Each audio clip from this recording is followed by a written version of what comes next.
Deviandini, Stanbook 1921-06, mahasiswi dari Sekolah Tinggi Ilmu Farmasi Pelita Mas Pablo, program studi S1 Farmasi.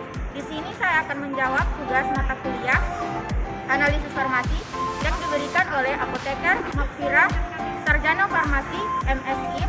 Berikut penjelasannya. Untuk soal pertama, mengapa identifikasi obat didasarkan pada golongan obat menurut jenis senyawa secara kimia, bukan efek farmakologinya? Jawabannya, suatu obat dengan struktur kimia yang sama mempunyai efek farmakologis yang jauh berbeda. Oleh karena itu, analisis kualitatif obat didasarkan pada golongan obat menurut jenis senyawanya secara kimia, bukan berdasarkan efek farmakologinya.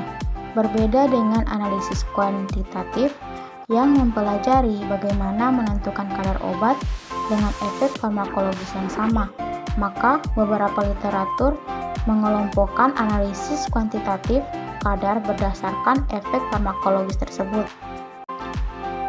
Soal nomor 2, tuliskan tahap-tahap untuk mengidentifikasi obat secara lengkap.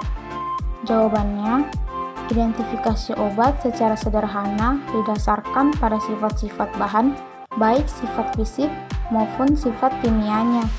Metode identifikasi obat secara konvensional dapat dilakukan melalui beberapa tahap, yaitu yang pertama, uji pendahuluan berupa rasa, kelarutan, keasaman, dan uji unsur.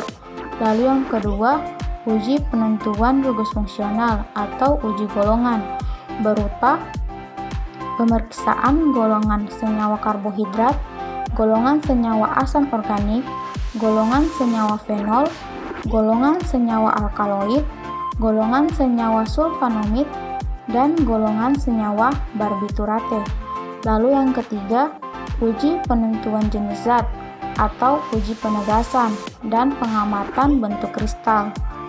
Lalu untuk soal yang terakhir, jelaskan mengapa uji unsur dapat dijadikan sebagai pengarah dalam identifikasi obat.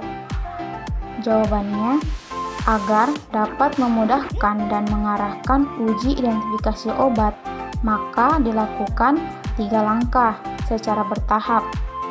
Hasil uji pendahuluan digunakan sebagai pengarah dalam langkah uji selanjutnya. Misalnya, rasa pahit, mudah larut dalam air, pH asam, uji unsur positif mengandung unsur N. Maka pengujian selanjutnya dapat diarahkan pada garam-garam hidroklorida alkaloid. Dilakukan uji golongan alkaloid.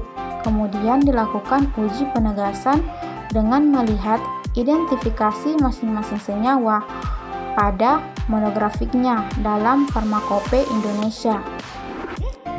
Itu tadi jawaban yang dapat saya sampaikan. Sekian dan terima kasih. Wassalamualaikum warahmatullahi wabarakatuh.